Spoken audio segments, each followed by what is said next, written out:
This is an incredibly important election.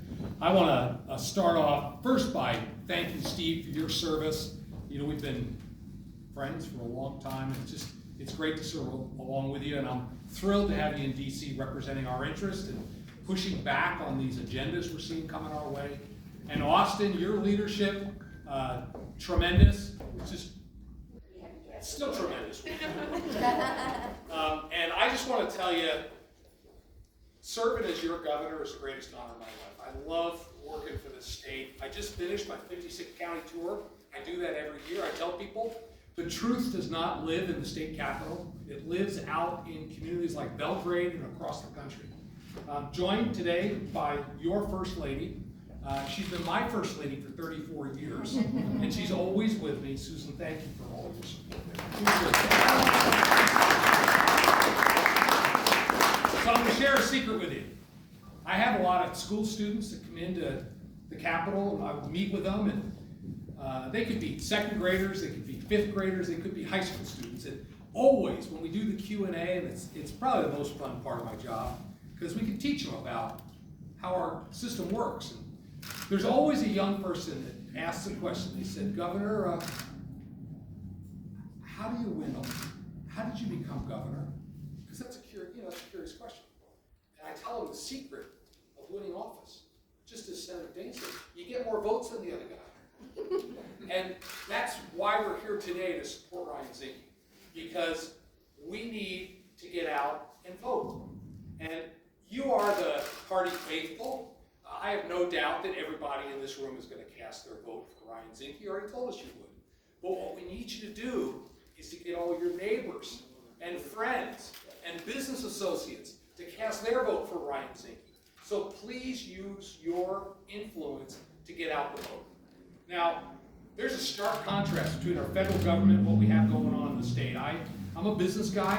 I ran on a platform. We're getting our economy going again, and I've been trying to do the best I can. We ended these, we recognize the fact that Montanans know what's best for themselves, so we ended all these mandates so people could get back to a normal life and end the economic pandemic that the prior administration has created.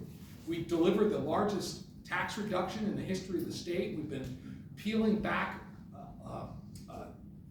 duplicative regulations, and guess what? It's working. Yes. We have reached record low unemployment earlier this year. We have more people working in Montana than ever before. Wages are up. In fact, our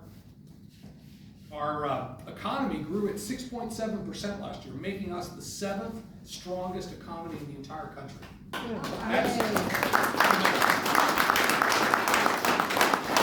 And recently we're designated, because of our policies, the best state in the country to start a small business. Mm-hmm. That's a tremendous thing. And you compare that with what's going on in Washington, D.C., where because of the open borders, we have drugs flooding into our communities, increasing the suicide rate, exacerbating the mental health issues. We have just outrageous spending, which is driving inflation at the gas pumps. This anti-American energy policy that the Biden administration is pursuing is making America less safe. It's a national security and an economic issue. And that's why we need to send Ryan Zinke to Washington to represent us. He's fought for us. He's fought on the battlefield, he's fought in Congress, and he fought as Secretary of Interior, and we need to send him back to Washington, D.C. So please join me in welcoming Ryan Zinke.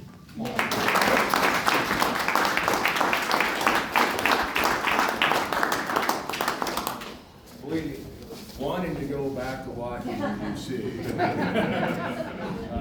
Quick story. I rode a horse in on the first day for a reason, because Montana matters.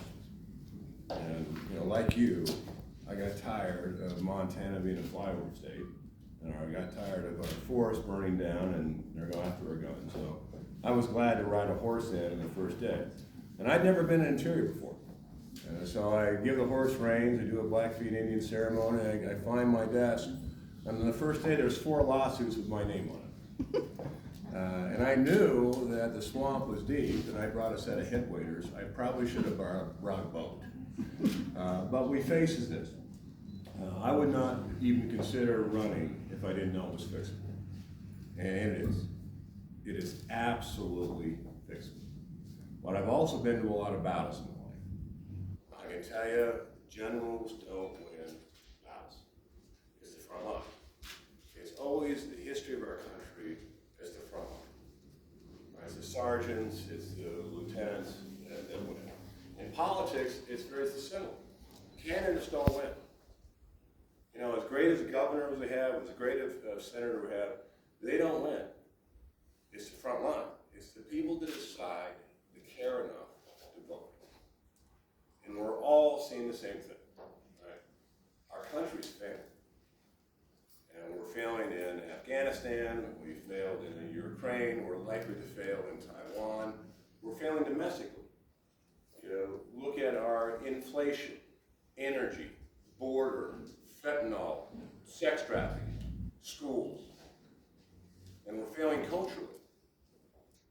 And the cultural aspect, we have to defend. Boys cannot play girls' sports. We shouldn't have puberty-blocking therapy advocacy in junior high. Our founding fathers were not racist. And Teddy Roosevelt did not get to be, deserve to be kicked out of the classroom. But it's our culture that we have to defend. And I agree with Governor Gianforte's vision of making Montana a sanctuary of freedom. But I can tell you, he needs some help. Because in DC, they don't understand our lifestyle. They want to manage the Yellowstone River, and I got to tell you how they don't even know where it is. Most of Washington, DC views Yellowstone through Kevin Costner. And oh, by the way, it isn't in Bozeman, it's over in Darby. The first 2 years we from Utah. But that's okay. But if you watch it, Beth is tough, right?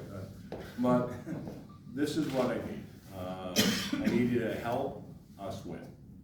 Because we're all one team. If it isn't recognized today, you should know. We're all one team fighting for the same issue, for freedom.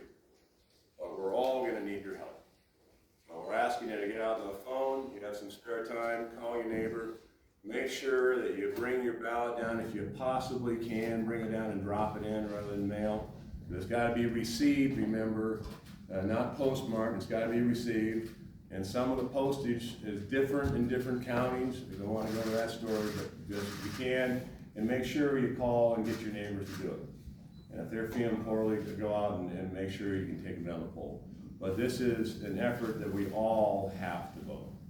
And if voter turnout is what we think it should be, I think it will be, we'll win. But I can tell you, if we don't turn out, we have deeper problems in this country because it indicated we don't care. I know you do. So thank you, and God bless. And I am off to Kalispell for another rally. I get to drive, so ladies and gentlemen, you know what? In America, we still can say ladies and gentlemen. God bless.